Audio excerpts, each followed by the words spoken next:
Okay, we are live. Hello, everyone. How you doing? Happy Wednesday. Sorry for going early today. Got some family stuff going on. We won't be here tomorrow because of the holiday. It's a Jewish holiday. I guess we're gonna say in America, but I guess in the world. There are Jews all over the place. Yes, there are Jews all over the place. Yes, my wife's one of them. So we'll be having day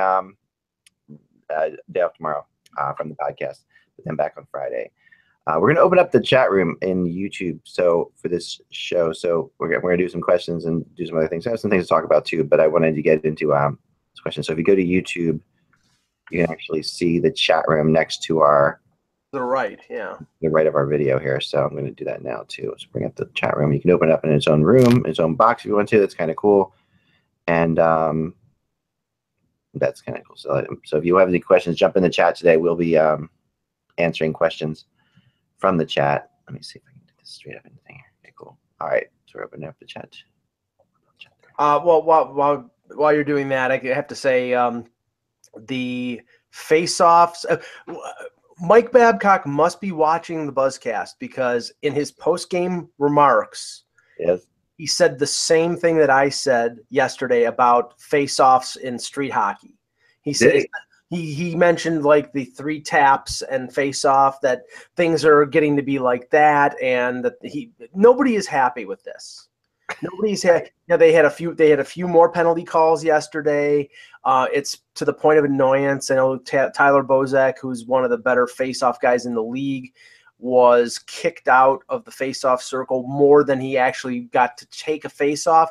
So if they're doing this for effect, if they're doing this just as a warning sign, it's failing, because the fans at Air Canada Center last night booed the referees for something particularly mean. Yes. And it's because, honestly, if you want, I think every sport right now wants games that are shorter, wants games that are less time consuming. Baseball wants it. Football wants it. I'm assuming hockey does as well. And all this does is lengthen games, because you're going to have arguments, you're going to have penalties, you're going to have more stuff, and it's just annoying right now. Now, I don't know if it's going to happen in the regular season, but right now it's annoying. Yeah, this is very annoying. And I mean, I doubt it's going to happen in the regular season. I think that parts of it will, and maybe, I mean, it might. Like we saw, I remember the first year when we had all the crazy changes with the hooking and holding and stuff like that. It did go into the regular season for a while. It did fade away a little bit, but I think you'll see some of it in the beginning of the season. And I think it'll really it'll affect more people then, because I don't think a lot of people are watching preseason games right now. So. Well, and that's another funny thing, because I've been listening to a lot of, I listen to Toronto radio in the background all day, and Bob McKenzie was on Toronto radio yesterday and said the media are sort of in mid-season form when it comes to preseason games and evaluation and critiquing, when even the coaches are basically like, okay, we're trying to find some players. We're trying to find out more about our play. And right now, like, everybody's evaluating these games like it was a regular season game, not playoffs. We're not going to go that far, but that the critique of preseason and the coverage of preseason has gotten to a heightened level, as opposed to 10 years ago when half these games weren't even on TV. Yeah, isn't that funny? I know. I thought about that. That's really funny. I mean, Buffalo played Pittsburgh yesterday, and played them at Penn State, at the Pagula Palace in Penn State. Yeah. Now, I don't know if that game was on TV. I didn't see. I don't think it was. I don't think it was broadcast locally, and normally they are. But Toronto's games were broadcast. Well, the first game was broadcast on Sportsnet. The second game was broadcast on TSN.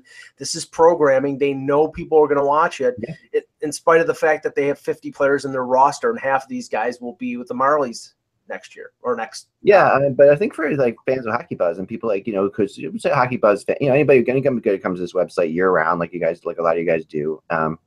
We really didn't think this through, Mike, of having a chat thing at a weird time. That I just realized that. we can go through. Well, that's true. Yeah, we're good, because people 1 o'clock, the chat room's usually packed up with people. Right now, the fact that we did it at odd time, that's okay though. I've got lots of other things to go through. Okay. But if you have any questions, throw them in the chat room. Also, you can tweet them at Mike or I, either way too. At Mike in Buffalo or at Eklund, you can tweet the questions as well, and we'll get to them too. But yeah, let's get going. I got some fun things today. kind of a different kind of show we're going to do today. Okay, so hello, Hockey World. Today is Wednesday, September 20th, 2017. I'm Michael Agello. And I am Eklund, and you're watching the Hockey Buzzcast with HockeyBuzz.com. This is the podcast that comes every Monday through Friday at this time to fill you in on the comings and goings in the hockey world. And we are getting close. We're getting close, and I like having 10 games a night and 15 games a night just to watch these preseason games. And I'm a fan of these split squad games, I must say. I really, I saw what the Predators did with the Panthers yesterday. I thought that was great. More teams should do that. A doubleheader. That was so cool. I really am surprised that that's not done more often. Well, I know that in following the Leafs, I know that in the last couple years they had games on the same night, like one game in Ottawa, one game in Toronto, side by side at the same time. That was a little, you wanted to watch both, so it was tough. Two screens or whatever. Yeah. This time, what they're doing is they did game one in Ottawa on Monday, game two in Toronto on Tuesday. None of the players that played in Monday's game played in Tuesday, so it was a split squad in a sense. But they didn't split their fan bases or make their fans watch with one eyeball on one screen and one on the other. So I think it's basically the same. I don't know if I'd want. Even as somebody as devoted of a hockey fan as I am, and somebody who watches hundreds of games a year, two at the same time or two back to back is a little tough. Oh, I don't know. I mean, this is definitely for hardcore people, no question about it. But I think it's great. I mean, I love the. It's funny. You just have to go with a different mindset. The preseason games are totally different, and there is a point at which, okay, I will be the first to say the NHL preseason is way too long, and there's a point at which you will see, like next week or this time next week, just total frustration about the preseason existing. Like this. But for now, I can take like a week of it. Like I can take a week or 10 days of it even. But there's no question that, when you look at those preseason games like on October 1st, like there's still a preseason. I mean, that's when it just could. So this is where I think the NHL is making a mistake, because this is where we could actually move the season up a little bit and give us a little more time before the draft right here, I think. And I don't understand why they don't do it. Like, I don't know. Yeah, I agree. I mean, I think it was Pierre LeBrun, but I'm not 100% sure, whose idea was to start the season I think September 15th, something around there, and have the Stanley Cup final completed by Memorial Day, May 30th, May 31st. Yeah, no, I think that Memorial Day is very unrealistic, but I do think starting it on September 15th, I think is even unrealistic. I do think you need to give football a couple weeks to itself, which is fine, because the NFL is such a big thing. You don't want to go against the opening 2 weeks or 3 weeks of the NFL season. Yes, but I mean, if the ratings are accurate, the ratings for football are going down. It's like you didn't want to go against this 800 pound. Yeah, you didn't want to go against accurate. You know what I think? I really do believe that more people are watching it different ways, and I think that the rating system is not catching up to it. I think people. I don't think people are watching less football. Like I watch the football games on YouTube TV now. Like that's what I have. I have like YouTube TV, which enables you to watch your local channels. Right. So I mean, and I don't know if that's being tracked the same way or not. Like I really don't know enough about it, but right. And people are watching things on illegal feeds. People have like things like Android boxes where they're getting getting things off of apps and things of that nature. So yeah, there are different ways to get programming, but I don't know. I mean, and this sort of feeds into my feeling about the NFL, because I used to be a monstrous NFL fan, and now I hardly watched anything on Sunday, even though the Bills played. I think there has become a bit of a disenchantment with the NFL, and I think more people. I don't think that hockey or baseball should be fearful of going up against this 800-pound gorilla. They should just put their programming out there, and I think that they'll get the ratings. Yeah, I don't. I mean, I don't. It's possible, but I think that September. I don't know. I think September 15th is too early. I think that I think we're looking at. I think the season starts at the right time preseason wise. I just think it needs this preseason has to be shortened by a week. And we need to start already, because I think that there's only so much time needed especially with split games. There's so many games. There's so many opportunities to see. There's a split squad tonight. The Islanders and Flyers are in two different places tonight. There, that kind of thing. It's just there's so many preseason games, 11 or 12 preseason games apparently, you know, with split squads. So that to me is kind of ridiculous. You don't need that. Well, and that's, I mean, there's another thing. It's like, I know that the NFL has been toying with the idea of reducing it to 3 and possibly 2 preseason games. I know that most teams now are playing 7 or 8 preseason games. I honestly think that's too many. I understand why they're doing it because, you know, there's revenue involved, and if they can make money on them, that's great.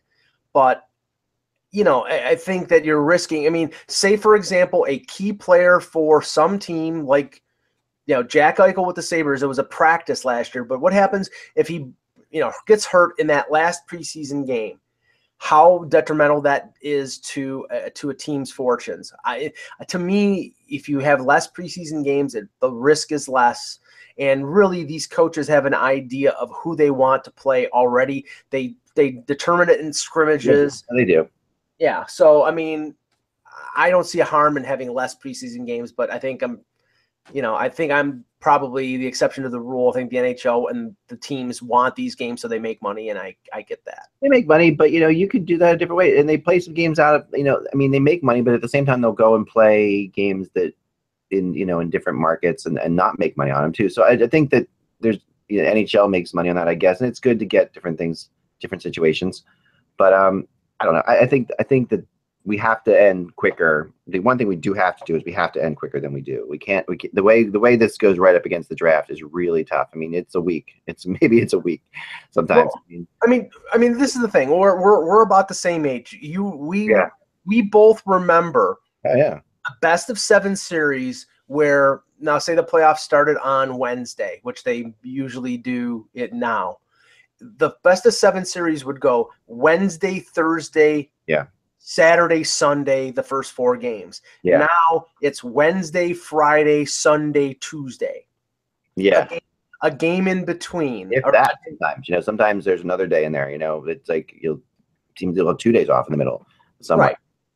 And I understand for television's sake, you don't want everything going head to head against each other. You want, you know, 2 series in the West, 2 series in the East. But the thing is, you're surrendering a lot of time being elapsed by doing that. And you know, I maybe for television's sake and monetary reasons, they want things spread out. But you sacrifice time, and that's the thing, is you do not want. I mean, I know that a lot of people think that hockey in the middle of June is silly. Yeah, it really is silly. But the one thing I will say about it though is this, and this is not maybe a good thing, but the way the NHL works, and I've seen it because of Hockey Buzz, because I'm tracking where people are, you know, where people's interests lie. It falls off drastically after the first round of the playoffs, you know, and you know, so the teams are playing in June. Most of those fans have checked out already. Really, I mean, by the end of May, most hockey fans are not really paying attention. There are people who are, of course, and you know, there's the people who are going to be watching this, so it's hard to sit there and say, but there are a lot of people that aren't really paying attention at that point.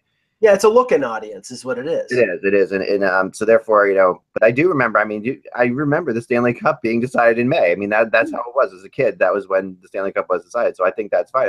I think that this preseason is ridiculous, and we'll see how it plays out. We'll take out a couple of questions here in the chat room for us, and then we will go. So if you go into YouTube, there's a live chat. You can see it, and we will we'll get to some of your questions. The first question comes from a guy. We won't go quite into his name, but okay, we'll just call him Gezak. He wants to know if can Jack Eichel hit 80 points, Mike? What are your thoughts on that one? It's possible. Obviously he has to stay healthy. And he did his rookie year. Unfortunately, he had that high ankle sprain. He missed 21 games last year, but he still had a great point total. He had almost the exact. I think he had 1 more point last year and 21 less games that he did as a rookie. Yeah, if he stays healthy, if he plays 75 to 82 games, something like that, I think he could do that. I'm encouraged by the Sabres. I think they're going to be a lot better this year, but health is a problem. Their defense is much stronger with the additions of Scandella and Beaulieu. Kane is back. Oppozo is back. I think they could be a lot better. but health is going to be a big consideration. And playoffs, I think they need Leonard to play 55 or 60 games, and if that happens, they have a chance. But I think Eichel is talented enough to score that many points. He's a real deal. There's no question about it. I mean, Yes. and you know, you can see it in his game.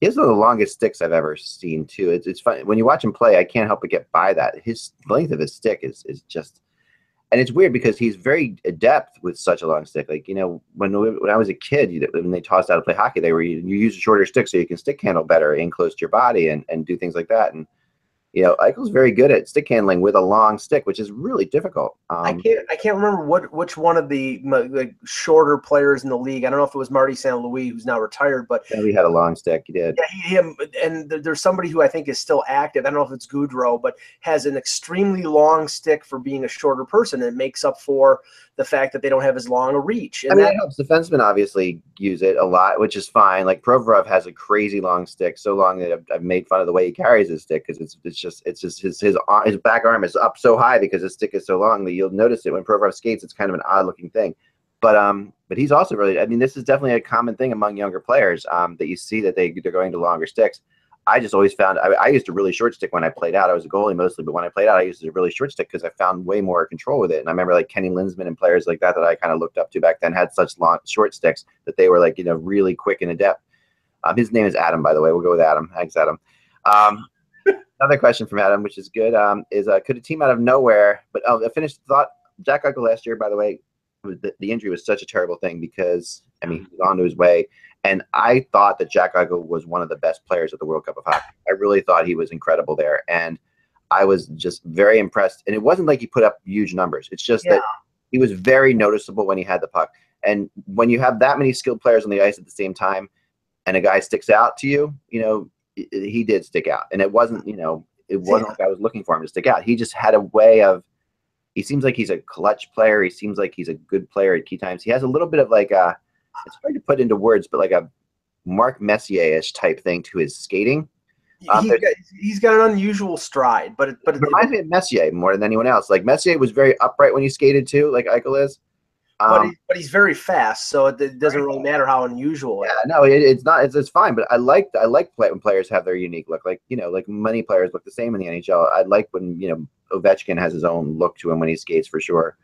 I'm remembering back to the World Cup. I mean, he did perform well, but it was so almost like at least around Buffalo, that everybody watched it and they noticed McDavid and they were shocked by Matthews being so mature so early. And Nathan McKinnon had a phenomenal. Oh, yeah, no, there were people putting up numbers, and I think that was just blinding a lot of people. And Eichel sort of paled by comparison. I mean, he was effective, but they all sort of stood out more. It was just the confidence he had with the puck and his ability to take the puck away from experienced defensemen with relative ease that really kind of took me by surprise. Like he wasn't putting the puck in the net, but he was setting up plays. He was creating opportunities. You know, and he's going to be and I think he would have had a phenomenal year. So let's see where he comes from here. And the next question is, could a team out of nowhere take Matt Duchene out of Colorado? I would feel like a team like Winnipeg has enough of what Sakic could live with to get into the trigger. Yeah, I mean, I talked about Winnipeg yesterday, so it wouldn't be totally out of nowhere. But I do think that's possible, and so much so that today, you know, the Ottawa rumors are flying around there. That Ottawa is in heavy on Matt Duchene. Well, I'm not 100% buying that through yet, but Bruce Garriock reported it, and that are rumors out there, and I mean, it makes sense in the sense that right now Derek Brassard is out. Yeah, Colin White is out for 8 weeks. There is a dearth on up the middle. Kyle Turris hasn't played a game yet in an exhibition. I don't know if it's an injury or they're just being careful, but there is a need there, and they do have what you would think would be what Colorado is looking for. Apparently, I read Garriock's article, and he was saying that Colorado has been very interested in Cody Ceci for a while. Now with Shabbat coming up, and they have a couple other defensemen and Chris Weidman and Clayson who they're comfortable with. They have. I think their defense is thin if they trade Ceci in a Duchene deal, but maybe they don't think that. You know, if Duchene gets moved to that to Ottawa, man, does that division get really even crazier? Because that division already is really tight. I think Ottawa's a player or two away from being very significant. Yeah, I mean, you can't argue with it based on how far they went in the playoffs last year, but I still think, I mean, right now the early part of the season is going to be a challenge without Erik Karlsson, and you have to sort of get through that and hope that, for their sakes, hope they don't fall that far behind. But again, the reason I picked them to finish last overall last year was because I didn't think that a team that was a big scoring team could adjust to the Guy Boucher defensive style. And they did in part, and I think they did it pretty effectively. Guy Boucher wears on teams. He has a short shelf life. So I don't know how long that's going to work there. Maybe they recognize that short window, and Duchene is, got 2 years left in his contract, and maybe this is we have a chance to win. Let's get him now. Let's get him now and improve our chances in the short term. Right. Yeah. And at this point, I think it's almost impossible to come up with a team that has not been mentioned with Duchene at some point. It's really when you go through it. Like, I mean, I'm Buffalo. I know it's interest, and I think that's maybe a little bit off the radar, but I know they've been interested at times. They were the only team that sort of stayed interested through the whole period. But now I hear Montreal a lot today, and then I talked to a source this morning about Montreal, who has, Montreal. Yeah, they have all this cap space, and for Montreal to have that kind of cap space is not something that they normally would do, right? This is not a team that has to save money for sure. They're going to spend their cap space, and the thing about Duchene's contract is short right now. You don't know if he's going to continue, but by the same token, that could be a good thing for some teams who are looking for Montreal, for example. They have younger players coming up they're going to deal with, but for now they've got this extra money, and they were going to put it in Radulov for 2 or 3 years or whatever. Why not put it in Duchene for 2 or 3 years? Maybe convince him to stay there. He immediately makes you better. And right now Montreal needs offense so badly. So, well, the team that made, and I know that you reported it during the summer, and the team that makes a lot of sense for him was Carolina. And I've connected Carolina to a number of potential trades for forwards, because I think they're one good scoring forward away from being what I think is almost a lock of a playoff team. Yeah. And the thing is, though, Colorado probably wants one of those young defensemen. And I think Ron Francis he's not going to trade Slavin. He's not going to trade Pesce. Maybe he would trade, a Hanifin, but it would probably take a lot more than Duchene. And I don't know if Colorado was willing to trade more than Duchene. Right, and they don't have a whole lot more to trade besides. Right. I mean, the other thing that Montreal could do, I was told, was somehow make this deal bigger and bring in big Duchene and Barry, which are two people that now that would, if that happens, then they would have to give something back as well, cap space wise. But it's not crazy, because Tyson Barrie is somebody that the Colorado Avalanche really want to move, which is really doesn't make any sense to me still to this day. But they really want to move him, and they see his cap hit as a problem, which doesn't make any sense either. But they really want to move Tyson Barrie. So if Montreal was to say we're going to take Barrie along with Duchene, that really clears up a lot of problems for Colorado in one shot. And then Colorado gets a couple key prospects back. Montreal just doesn't seem to have the to make this deal happen. And that's the thing is, if they make that kind of move, and those two main players like Duchene and Barrie, then you're talking somebody like Galchenyuk going in the deal, and like a first and a second round draft pick type thing, like it's a serious trade, like a trade that would be right. And probably Noah Juleson, their best defensive prospect, and probably their first round pick, something big like that. And I don't put it past Mark Bergevin to do that, though. He is the kind of GM who likes those creative moves. Another weird one that I think that you have to keep an eye on with Duchene is Chicago, and I talked about this last week too. And the reason being here is because of the Hossa issue, where Hossa has all that money that is going to be on LTI, or he's probably never going to play again. Hopefully he's going to be okay as a person. They're really not even thinking about him playing. Right. So at this point, Chicago's a team right on the edge, right? They don't want to get a guy for a long term, but if they can get 2 years out of Duchene for this contract, and then reconsider, do we sign him, or what do we do with them? I mean, what does that do to Chicago? Suddenly, I mean, Chicago, could go out, and they have the money. They love to make splashes like this. This is right up their alley. This is the kind of thing Chicago loves to do. So Yeah, but the problem here is that Chicago doesn't have what apparently Colorado has been asking for and looking for in every deal, which is that big defense. They're not trading Seabrook or Keith. Connor Murphy doesn't really do it in terms of a big defensive prospect. Maybe you trade Anisimov in the deal because that'll balance out the cap. That probably would happen. But that's not what Colorado's looking. Colorado's looking for that big defenseman. Right. It depends, though. I mean, not the reason this trade hasn't happened yet is because who has that defense? That's the thing. Like when you think about it, there are maybe. I mean, the team that everybody keeps coming back to is Columbus because Columbus has defense maybe they could throw in Ryan Murray, right? Who, I like Ryan Murray and he's had great pedigree, but has also not been a sure thing at all and been very injured. I don't know that he's necessarily. You're not going to get any of the big, either the two big defensemen out of there. You're not going to get Seth Jones. No. So nothing. So yeah, I mean, and this is definitely a team in Columbus that needs a center where they could Matt Duchene, comes in. He can be a big player for them. And of course, the other team is the Islanders. So I mean, there's a lot. There's so many possibilities. I do think there's too many possibilities for this not to get done before the season starts, in my opinion. Well, and I apologize for not remembering what reporter said this, but yesterday someone was talking about the Duchene situation and said there's a lot of impetus here to get this deal done before the beginning of the regular season for one simple reason.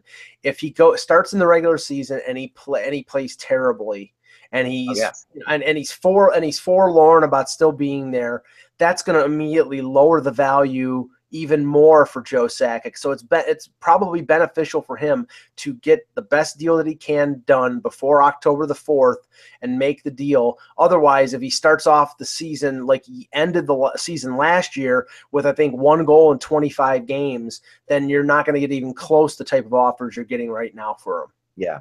I mean, in my opinion, the fact he's at training camp, I would, and I don't know for sure, his agent is Brisson, right? Brisson, yeah. I think. Yeah. Brisson is a deal maker, and he is one of these guys who is a straight up great agent. One of the few agents that out there that of that size that everybody respects.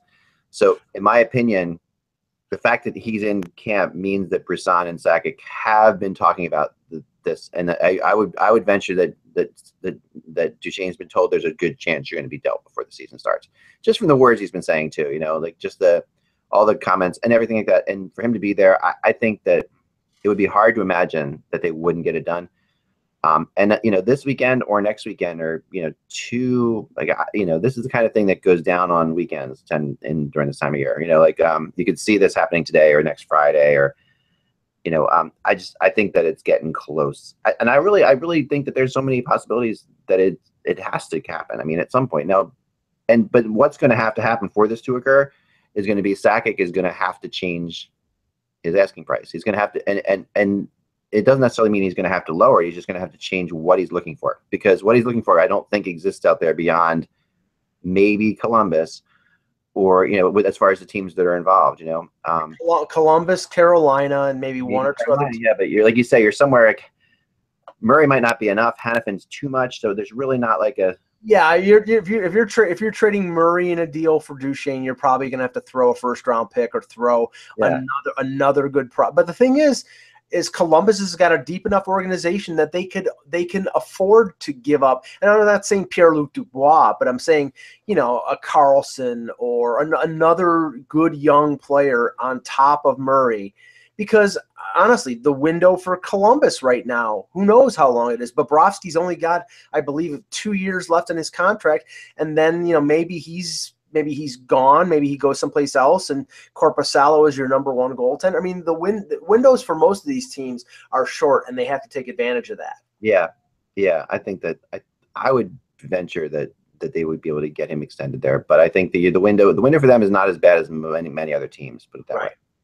All right. Next question comes up. All right. Here we go. Who do you guys think are poised to make similar breakouts this season? This is from Vepsis. He said, we had a bunch of players who had their breakout season last year. Vepsis' examples are Scheifele, Kucherov, and Draisaitl. Who do you think comes out this season? And I do think Eichel is a good one. actually. And I think that and that's part of the reason why Buffalo is a little bit worried about not signing him right now, because if he has this great season, this could go from a $8 million to a $12 million deal. That's a big roll of dice. If I was Buffalo, I'd get him signed now.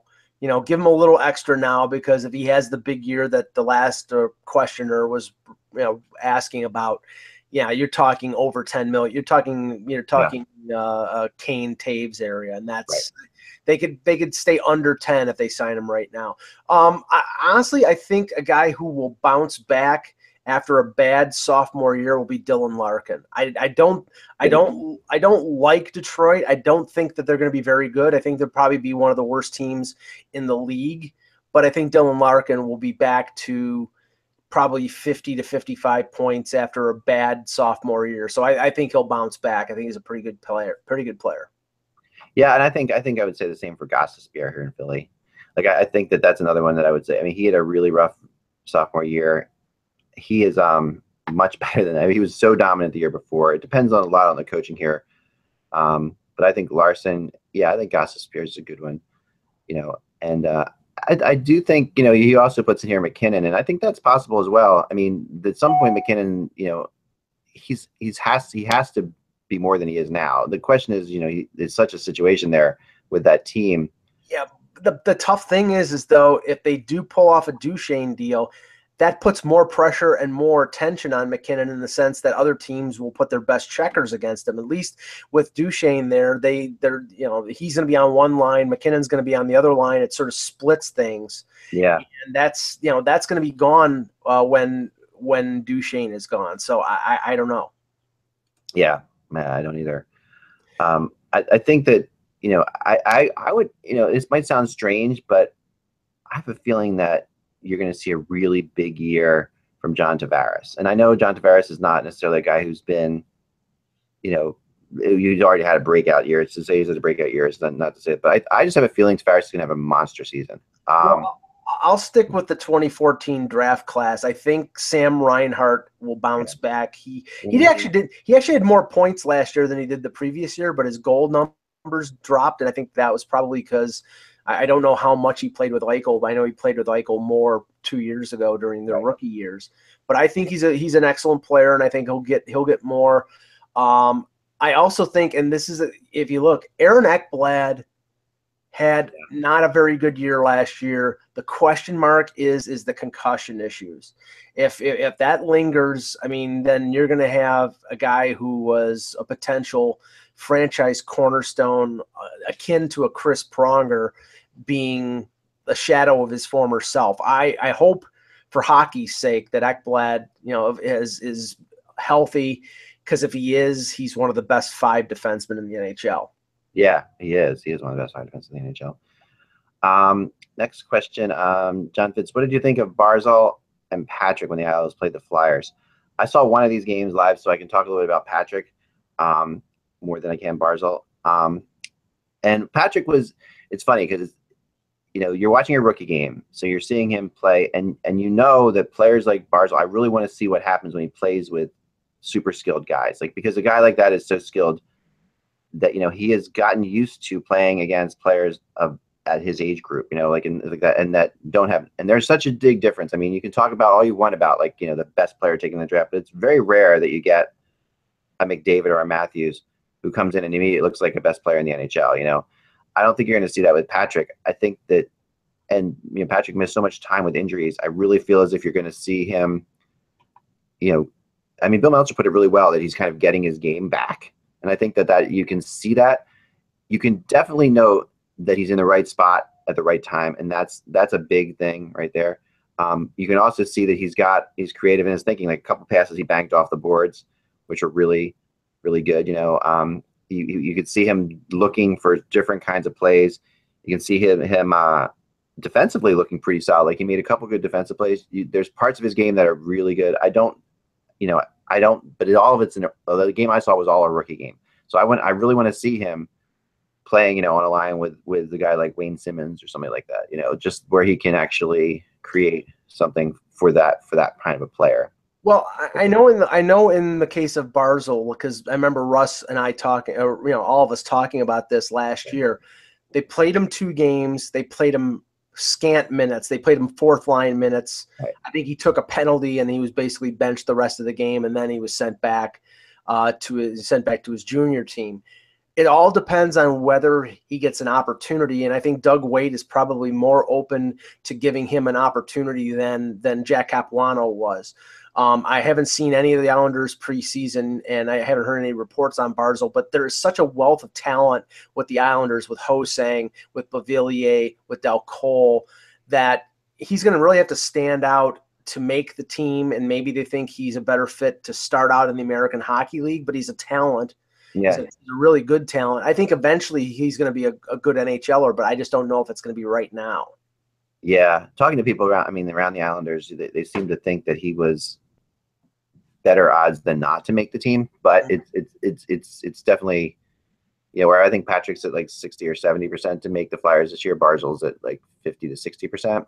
Right. But that's how maybe Patrick's more like 70 to 80%. I really got the impression that despite all the talk that Patrick's going to make the team. But anyway, so Mike Doyle says, do you see Rutherford making a move before the season starts for a 3rd-line center, or will the Penguins have to bring up someone from Scranton to start the season? I don't see him making a move before the season starts.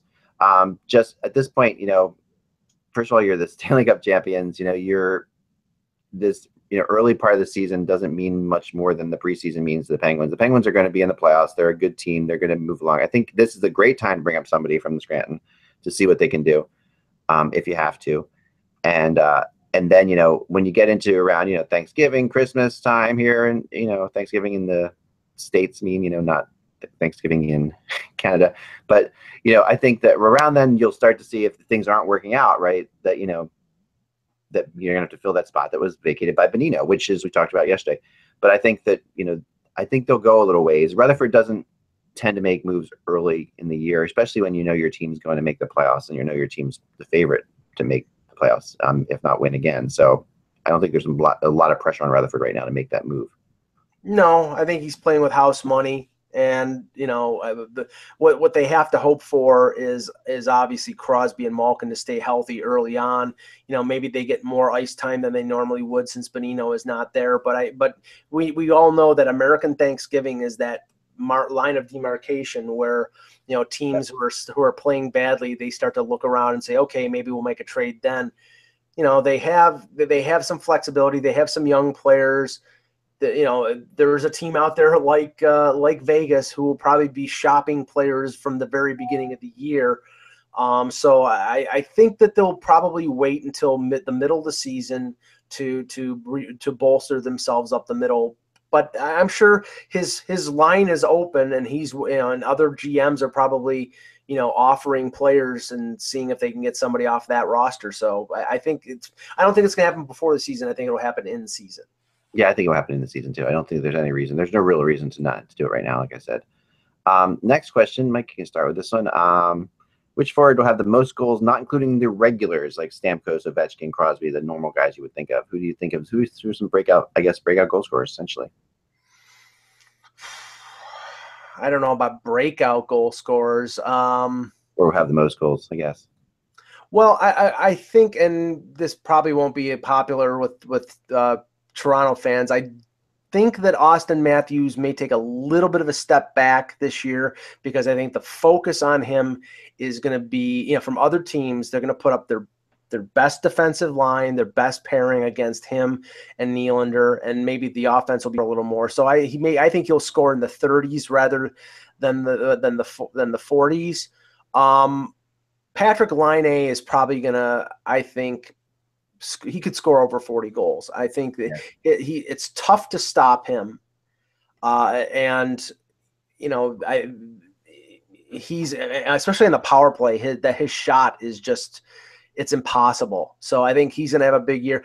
And I don't know about top of the league, but I think if Jesse Puljujarvi plays with McDavid in Edmonton, if he makes the team and plays with McDavid, he could have the type of second year that Leon Draisaitl had in his second year, 20 to 25 goals, 30 assists.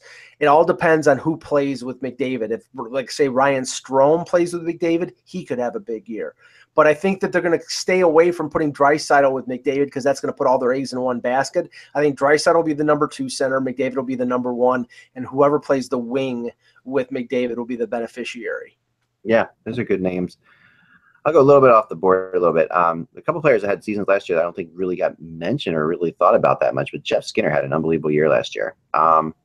He had, I think, 30-some goals, 37 goals maybe, somewhere in there. And, that his team is only going to be better, I think, around him, and he's only going to be, so Skinner continues. I mean, he had such a great beginning to his career and then sort of fell off a little bit, and now it's just really, and that was concussion related. Concussion related, I know. Along those lines, I really think that our Terry Panarin is going to have a huge year in Columbus, and I think that is going to be a situation where he's going to be set up to succeed in every possibility. Like he had a lot of points in Chicago, but he was sharing points obviously with Kane and Taves. I hear he's going to be sharing points with Atkinson to a degree, but it's not like Kane and Taves. I think he'll be the guy. He will be the player to go to all the time. Panarin, and I think he's a hell of a player. Well, so. The organization where the training wheels are off for the young players is Florida. I mean, if you look at the mass exodus, I mean, it's not only Yager and Vanek. It was Riley Smith and, I mean, just 4 or 5 veteran Marchessault, who scored 30 goals. Sean Thornton was more of an enforcer type. But, all these guys leaving at the same time, that puts the pressure on Barkov, on Huberdeau, on Vincent Trocheck to pick up the offensive burden. And I have confidence that if Barkov and Huberdeau can stay healthy, which has been the big problem for them the last couple of years, they could put up big numbers. But if they don't stay healthy and they have the same problems, they could be one of the worst teams in the league. Yeah, no, they could be. They really could be. I would also look to Malkin to return to the leadership this year. I mean, he was good last year, but he only played a handful of games. He scored 33 goals in 62 games last year. So, as far as getting, if he plays another 20 games, how many goals does he have? And does he get to 50? I mean, he probably does. So, I mean, the bottom line is that, and really, to me, the most underrated player in the top 20 goal scorers, as I look to it, which is shocking, is Anders Lee. And the fact that Anders Lee last year scored 34 goals for the Islanders is the 12th leading goal scorer. I mean, we talk about Pasternak, who just got that huge contract. Mm-hmm. Lee had the same amount of goals as him last year. I mean, so it's kind of it's a little bit crazy. I think that I would look at Anders Lee. I'm, by the way, obviously I'm saying some good things about the Islanders. I actually think the Islanders are going to be a very good team this year, and I seem to be alone in that a lot of the places I've looked. But I think the Islanders are going to be a troubling team this year as far as other teams go. I think the Islanders are going to be a really good team. The talent is there, but the uncertainty maybe people just think the uncertainty sometimes actually works to your advantage. Okay, there are times when that can play into it and help you. Like we've seen it happen in Phoenix. Actually, like there were times when Phoenix was a good team because there was so much uncertainty. I just think that that's going to be something to watch. I don't know. We'll find out.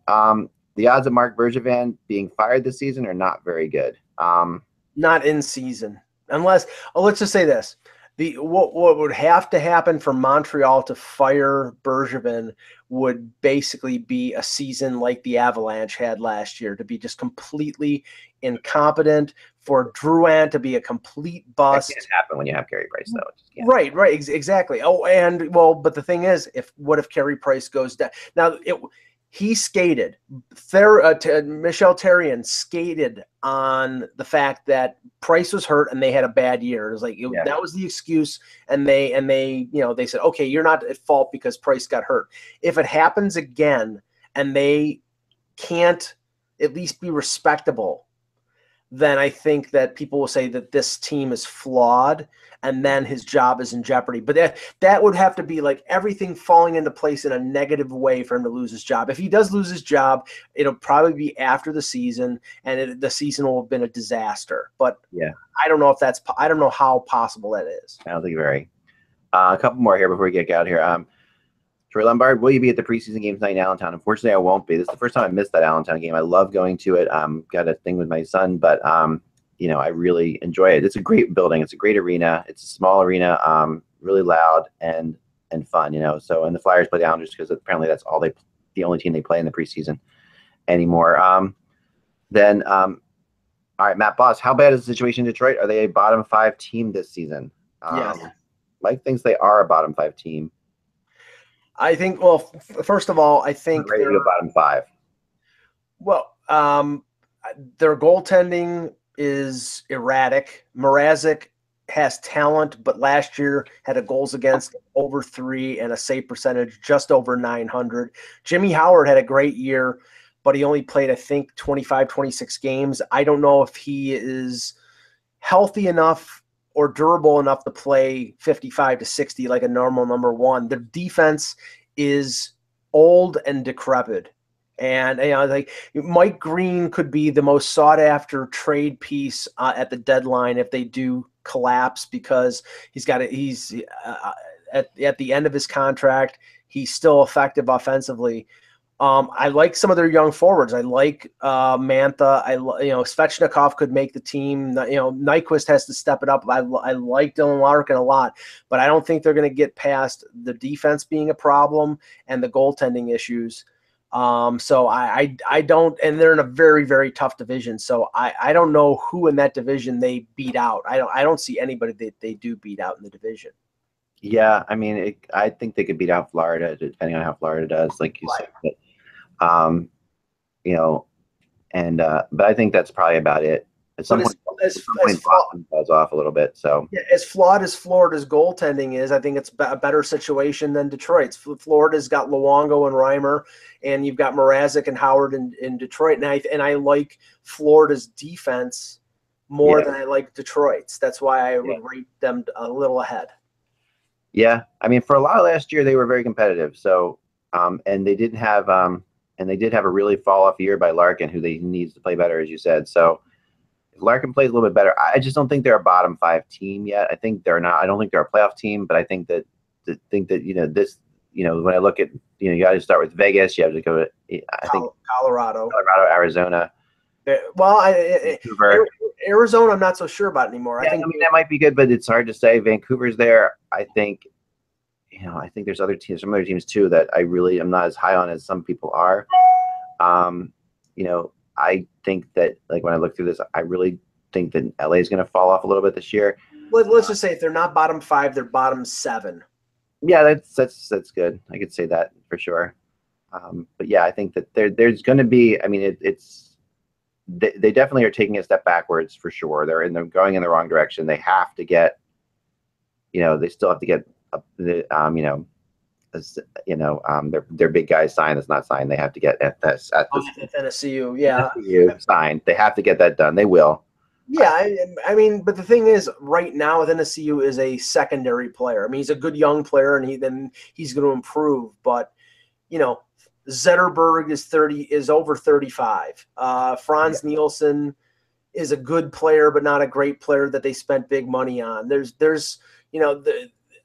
They have some talent, but in key areas, the guys that they have are 30, 35 years old, slowing down, injury prone, and that's not conducive to a team that's going to contend for a playoff spot. That's why I think they're going to be one of the worst teams in the league. I agree. The interesting thing about Detroit is there's always the Swedish team. I always think of the Swedish team. They're Swedes now. Nyquist is 28 years old. That's okay. Zetterberg 37 almost. Cronwell's 37 almost. Ericsson's 34 almost. I mean, their Swedes are fading out. I mean, they don't have this big great Swedish thing that they had for such a long time. Is not is definitely not there right now. They have the Swedes are fading away for them. So that's all I have for today, guys. But it was a great show as always. We really enjoy it. Just doing these Q&As once in a while. Hey, do us a favor if you can. Go to patreon.com/hockey and support the site.